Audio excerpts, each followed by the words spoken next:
Hello বন্ধুরা, welcome to CBC topper or competitive biology commando. আজকের এই ক্লাসে আমরা যে বিষয়বস্তুগুলো নিয়ে জানব সেটি হচ্ছে আইসোটোপ, আইসোবার, আইসোটোন। তো এই আইসোটোপ, আইসোবার, আইসোটোন সম্বন্ধে জানার আগে আমাদের বেসিক্যালি পার্টিকুলার কিছু জিনিস জানা দরকার। প্রথমত হচ্ছে যে পরমাণু কি না, পরমাণু হচ্ছে কোনো একটা বস্তু যে ক্ষুদ্র ক্ষুদ্র উপাদান নিয়ে গঠিত, সেই ক্ষুদ্র উপাদানগুলোকে বলা হয় পরমাণু। এবং এই পরমাণুতে প্রধানত তিনটি উপাদান দেখতে পাওয়া যায়। একটি হচ্ছে ইলেকট্রন, একটি হচ্ছে প্রোটন,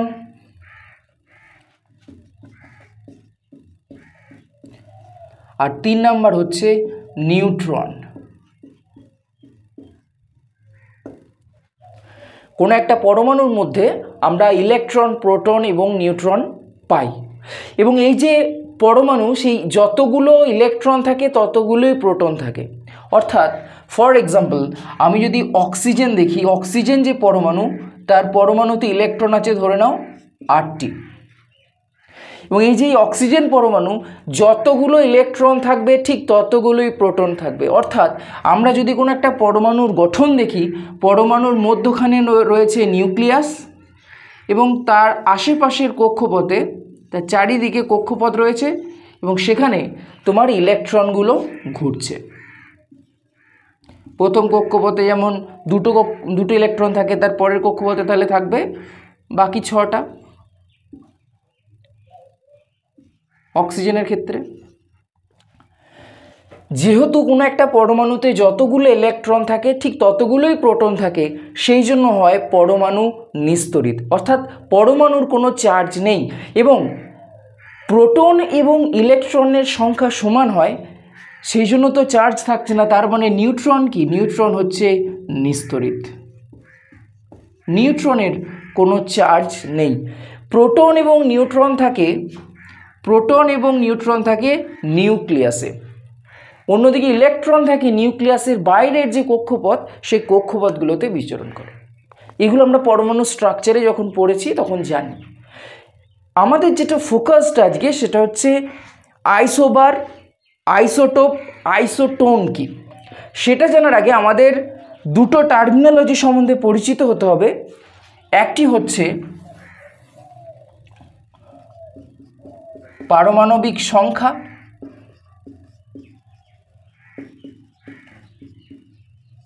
বা যেটাকে বলা হয় ক্রমাঙ্ক, পারমাণবিক ক্রমাঙ্ক, ইংরেজিতে বলে অ্যাটমিক নাম্বার।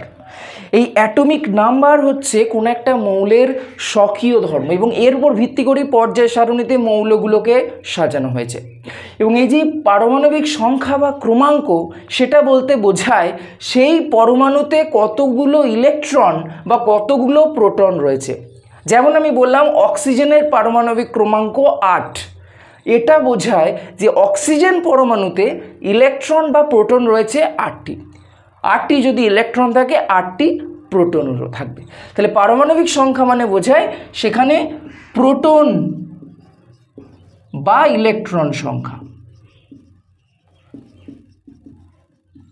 প্রোটন সংখ্যাকে যেহেতু বোঝাচ্ছে, তাহলে প্রোটন সংখ্যা, যতগুলো প্রোটন থাকবে ততগুলো ইলেকট্রন থাকবে। তাহলে সেই অর্থে আমরা বলতে পারি যে কোনো মৌলের পারমাণবিক সংখ্যা বা ক্রমাঙ্ক ইকুয়ালস টু প্রোটন বা ইলেকট্রন সংখ্যা। দুটোই নয় কিন্তু, প্রোটন বা ইলেকট্রন সংখ্যা। আরেকটা হচ্ছে ভর সংখ্যা, যেটাকে ইংরেজিতে বলে অ্যাটমিক মাস নাম্বার। তাহলে ভর সংখ্যা কি? কোনো মৌলে যতগুলো প্রোটন আছে প্লাস যতগুলো নিউট্রন আছে, কোথায়? নিউক্লিয়াসে। কোনো মৌলের নিউক্লিয়াসে যতগুলো প্রোটন আছে এবং যতগুলো নিউট্রন আছে, তার সেই মোট সংখ্যাটিকে বলা হয় ভর সংখ্যা। বোঝাতে পারলাম? তাহলে পারমাণবিক সংখ্যা বলতে বোঝায় কোনো মৌলের প্রোটন বা ইলেকট্রন সংখ্যা, অন্যদিকে ভর সংখ্যা বলতে বোঝায় কোনো মৌলের নিউক্লিয়াসে উপস্থিত প্রোটন সংখ্যা, তার সাথে সাথে নিউট্রন সংখ্যা। এখন ব্যাপারটা হচ্ছে কোনো একই মৌল, সে একই মৌলের প্রোটন সংখ্যা এক মানে ইলেকট্রন সংখ্যা তো একই হবে, কিন্তু নিউট্রন সংখ্যা এক নাও হতে পারে। এবার নিউট্রন সংখ্যা যদি এক না হয় তাহলে দেখো পারমাণবিক সংখ্যা কোনো মৌলের এক হলেও ভর সংখ্যা চেঞ্জ হয়ে যাবে। কেন চেঞ্জ হয়ে যাবে? কারণ প্রোটন সংখ্যা উভয় ক্ষেত্রে এক, কিন্তু নিউট্রন সংখ্যাটা চেঞ্জড। তার মানে যদি নিউট্রন সংখ্যা কোনো মৌলের চেঞ্জ হয়ে যায় তাহলে সেই মৌলের কিন্তু ভর সংখ্যা আলাদা হয়ে যাবে। আমি কি বলছি সেটা বোঝা যাচ্ছে? কোনো মৌলের ভর সংখ্যা আলাদা হতেই পারে, কিন্তু তাদের পারমাণবিক সংখ্যা এক হতেও পারে। একইভাবে মানে আমি একটা উদাহরণ দেওয়ার মাধ্যমে বোঝাই, তাহলে বুঝতে পারবে ব্যাপারটা।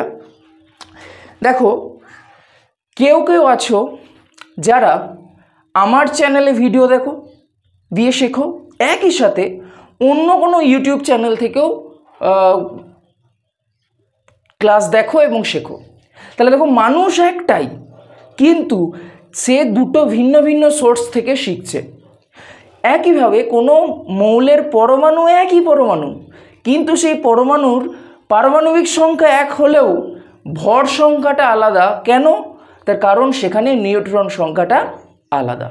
তাদেরকে আমরা বলবো আইসোটোপ। তাহলে একে একে আসি এবার আইসোটোপ, আইসোবার, আইসোটোন কি।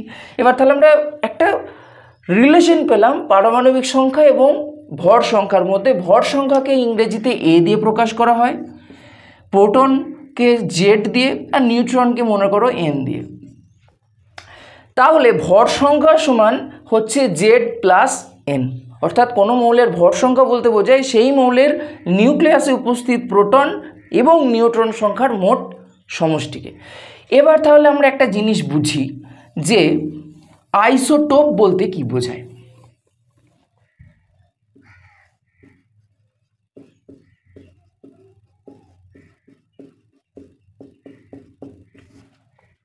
এই যে পারমাণবিক সংখ্যা এবং ভর সংখ্যা বিশিষ্ট নির্দিষ্ট পরমাণুকে নিউক্লাইড বলে। এবং এই নিউক্লাইড যেমন আমি ধরো ফর এক্সাম্পল আমি ধরো আর্গনের যে প্রোটন বা ইলেকট্রন সংখ্যা সেটা হচ্ছে 18। সেই জন্য দেখবে 18তম স্থানে পারমাণবিক যে তোমার পর্যায় সারণী সেখানে 18তম স্থানে রয়েছে আর্গন, এবং এর ভর সংখ্যা হচ্ছে, দেখো নিউক্লাইড বলতে বোঝায় কোনো একটা মৌলের যখন নিচেতে লেখা হবে পারমাণবিক সংখ্যাটাকে, মানে ইলেকট্রন বা প্রোটন সংখ্যা, আর উপরে সেটা বাঁ দিক হোক বা ডান দিক হোক, কিন্তু পারমাণবিক সংখ্যাটা সবসময় মৌলের বাঁ দিকে নিচেতে লিখব। ভর সংখ্যাটা সবসময় মৌলটার ওপরের বাঁ দিকে অথবা ডান দিকে যে কোনো একটা দিকে লেখা হয় ভর সংখ্যা। তাহলে আর্গনের ভর সংখ্যা হচ্ছে 40, পারমাণবিক সংখ্যা হচ্ছে 18। তার মানে নিউট্রন সংখ্যা কত? নিউট্রন সংখ্যা হচ্ছে 22। দেখো ব্যাপারটা ভালো করে বোঝো। এই যে ফরম্যাটে লিখলাম এটাকে বলা হয় নিউক্লাইড। কোনো একটা নির্দিষ্ট মৌলের যে নির্দিষ্ট ভর সংখ্যা এবং পারমাণবিক সংখ্যা যখন থাকবে এবং সেটাকে যখন আমরা চিহ্নের আকারে লিখছি তখন সেটাকে বলা হয় নিউক্লাইড। তাহলে ফার্স্ট আসি আইসোটোপ। আইসোটোপ কি একটা উদাহরণ দিই। যেমন হাইড্রোজেন পরমাণুকে আমরা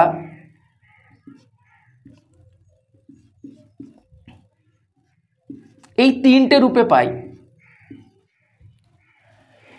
H11, H12, H13। এটাকে বলা হয় প্রোটিয়াম, এটাকে বলা হয় ডয়টেরিয়াম, আর এটিকে বলা হয় ট্রিসিয়াম। দেখো ভালো করে লক্ষ্য করো, মৌলটা কিন্তু একই, সেটা হচ্ছে হাইড্রোজেন, কিন্তু দেখো সে একই মৌল হলেও কি হবে, তার দেখো পারমাণবিক সংখ্যা এক, মানে তার ইলেকট্রন বা প্রোটন সংখ্যা এক, কিন্তু দেখো উপরে যে ভর সংখ্যা সেই ভর সংখ্যাটা আলাদা। কেন আলাদা? তার কারণ হচ্ছে এর দেখো পারমাণবিক সংখ্যা যেটা আমরা জেড সমান 1 এবং এ সমান হচ্ছে 1, এটার মানে হচ্ছে এতে কোনো নিউট্রন নেই। অর্থাৎ আমি যদি এই প্রোটিয়ামের একটা ছবি আঁকি দেখতে পাবো কি যে নিউক্লিয়াসের মধ্যে প্রোটন আছে একটি আর বাইরের কক্ষপথে একটা ইলেকট্রন আছে। This is protium. যদি ডয়টেরিয়াম দেখি দেখতে পাবো যে নিউক্লিয়াসের মধ্যে প্রোটন আছে একটি। তাহলে দেখো এখানে ডয়টেরিয়াম, যেটাতে দেখো পারমাণবিক সংখ্যা হচ্ছে 1, ভর সংখ্যা 2। তাহলে আমরা একটা ফর্মুলা পেয়েছিলাম, সেটা হচ্ছে A সমান Z প্লাস N। তাহলে N সমান কী হবে? N মানে নিউট্রন সংখ্যা, সেটা হচ্ছে A মাইনাস Z। অর্থাৎ কোনো মৌলের নিউট্রন সংখ্যা বের করার ফর্মুলা হচ্ছে সেই মৌল থেকে ভর সংখ্যা থেকে পারমাণবিক সংখ্যা বাদ দিলে আমরা নিউট্রন সংখ্যা পেয়ে যাবো। তাহলে এখানে দেখো 2 মাইনাস 1, কারণ 2 হচ্ছে ভর সংখ্যা, 1 হচ্ছে পারমাণবিক সংখ্যা। তাহলে 2 থেকে 1 বাদ দিলে থাকছে 1, তার মানে নিউট্রন সংখ্যা হচ্ছে কত? 1। এবং বাইরের কক্ষপথে অ্যাজ ইট ইজ একটাই ইলেকট্রন রয়েছে। তাহলে দেখো মৌলটা একই, কিন্তু দেখো তাদের দু রকমের আমরা রূপ দেখতে পাচ্ছি। This is isotope. এবং এখানেও তাই। যদি ট্রিসিয়ামের দেখি, প্রোটন সংখ্যা হচ্ছে 1, নিউট্রন সংখ্যা 2, এবং বাইরের কক্ষপথে একটা ইলেকট্রন আছে। কারণ ইলেকট্রন সংখ্যা যতগুলো থাকবে প্রোটন সংখ্যাও কিন্তু ততটাই থাকবে, সেই জন্যই সাধারণত কোনো পরমাণু নিস্তড়িত। ক্লিয়ার? তাহলে আমরা আইসোটোপ বলতে কি বুঝি? আইসোটোপ বলতে বুঝি একই মৌলের যখন বিভিন্ন পরমাণুর পারমাণবিক সংখ্যা 1 হবে কিন্তু ভর সংখ্যা আলাদা হবে। কেন আলাদা হচ্ছে? নিউট্রন সংখ্যা আলাদা বলে। দেখো এখানে নিউট্রন সংখ্যা কত? এখানে নিউট্রন সংখ্যা হচ্ছে 0, নেই। এখানে একটা, এখানে দুটো। তাহলে দেখো নিউট্রন সংখ্যা যদি আলাদা হয় কোনো মৌলের, তাহলে ভর আলাদা হবে কি না?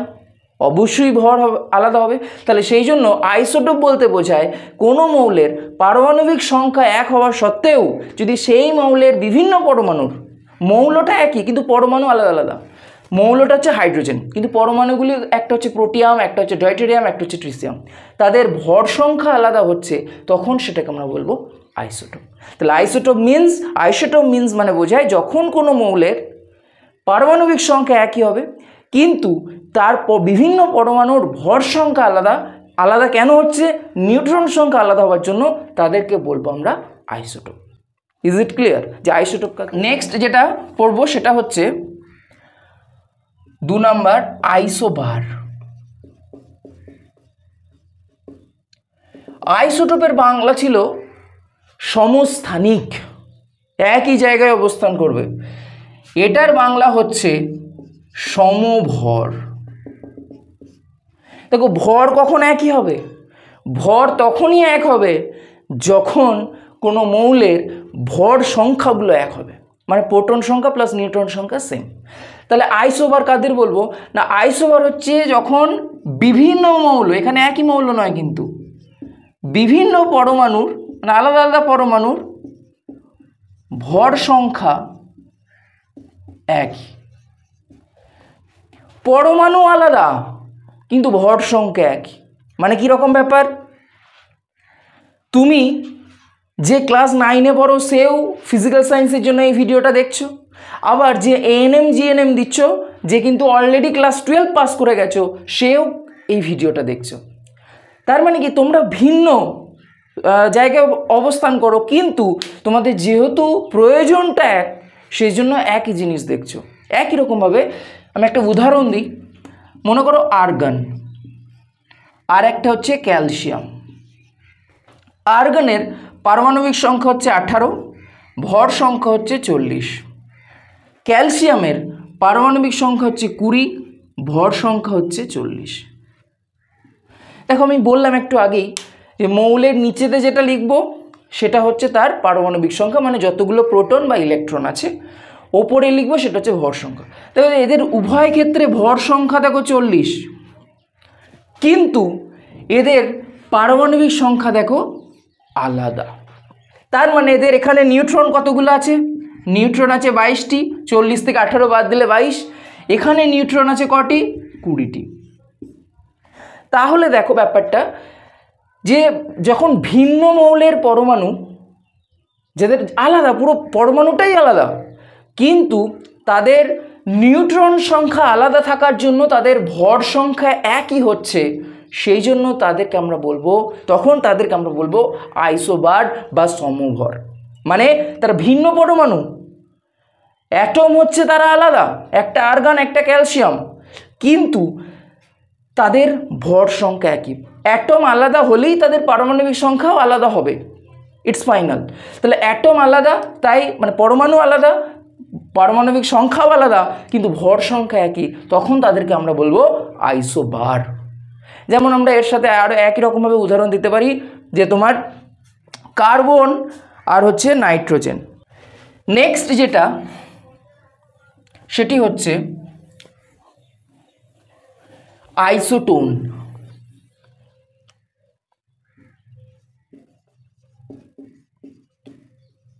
আইসোটোন কি?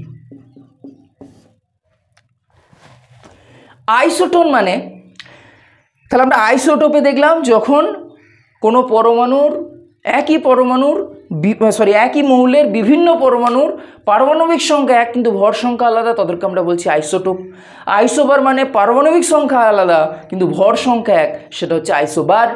আইসোটোন, টোন মিন্স নিউট্রন থেকে ভাবো ব্যাপারটা।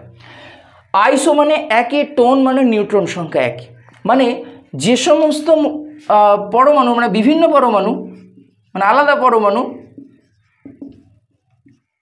কিন্তু নিউট্রন সংখ্যা একই।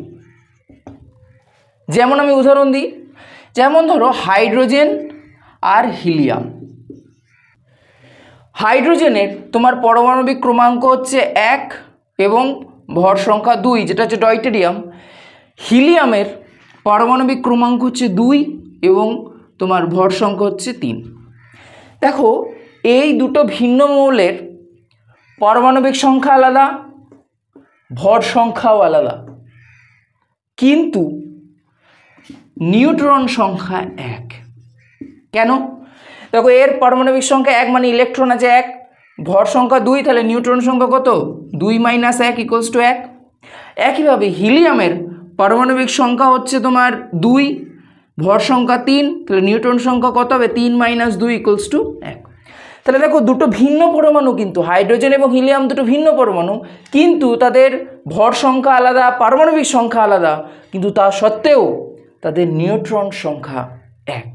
যখন কোনো পরমাণুর মানে ভিন্ন পরমাণুর দেখব যে ভর সংখ্যা আলাদা, পারমাণবিক সংখ্যাও আলাদা, কিন্তু তাদের নিউট্রন সংখ্যা একই, তাদেরকে আমরা বলবো আইসোটোন। তাহলে আমরা যদি আজকের ক্লাসটিকে সামারাইজড করি তাহলে কি পাচ্ছি? আইসোটোপ মানে পেলাম যে যখন একই মৌলের বিভিন্ন পরমাণুর পারমাণবিক সংখ্যাটা এক থাকছে, যেহেতু মৌলটা এক, পারমাণবিক সংখ্যাও এক থাকবে, কিন্তু ভর সংখ্যা আলাদা হয়ে যাচ্ছে। কেন হচ্ছে? কারণ নিউট্রন সংখ্যা তাদের আলাদা, সেটাকে বলে আইসোটোপ। আইসোবার মানে দেখলাম যখন দুটো ভিন্ন পরমাণুর পারমাণবিক সংখ্যা আলাদা, কারণ ভিন্ন পরমাণু হলেই পারমাণবিক সংখ্যা আলাদা হবে অ্যাজ ইট ইজ, কিন্তু তাদের ভর সংখ্যা একই। কেন ভর সংখ্যা একই? কারণ সেখানে নিউট্রন সংখ্যাটাও তাদের আলাদা, সেই জন্য তাদেরকে আমরা বলবো আইসোবার। এবং আইসোবার মানে সমভর, যেহেতু ভর সংখ্যা একই, ভর তাদের একই। আর লাস্ট ওয়ান যেটা, সেটা হচ্ছে আইসোটোন। সেখানে হচ্ছে তাদের না পারমাণবিক সংখ্যা এক, না ভর সংখ্যা এক, মানে দুটো ভিন্ন পরমাণু, তাদের পারমাণবিক সংখ্যাও এক নয়, ভর সংখ্যাও এক নয়, কিন্তু তাদের নিউট্রন সংখ্যা এক, তাদেরকে আমরা বলবো আইসোটোন।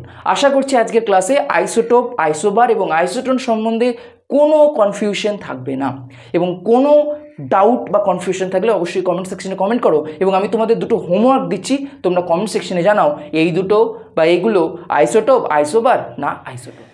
তোমরা চটজলদি কমেন্ট করে জানাও যে 1 2 3 4 সেই 4টে যে আমরা প্রশ্ন দিয়েছি, সেই 4টে প্রশ্নের এই যে প্রথম প্রশ্নে অক্সিজেন, এই দুটো কি আইসোটোপ, আইসোবার না আইসোটোন, এই যে 4টে রয়েছে প্রশ্ন, সেকোটা পরস্পরের আইসোটোপ, আইসোবার না আইসোটোন, অবশ্যই কমেন্ট সেকশনে কমেন্ট করে জানাও।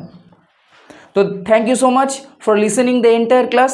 দেখা হচ্ছে পরের ক্লাসে, ততক্ষণ ভালো থাকো, সুস্থ থাকো এবং নিজের খেয়াল রেখো। জয় হিন্দ।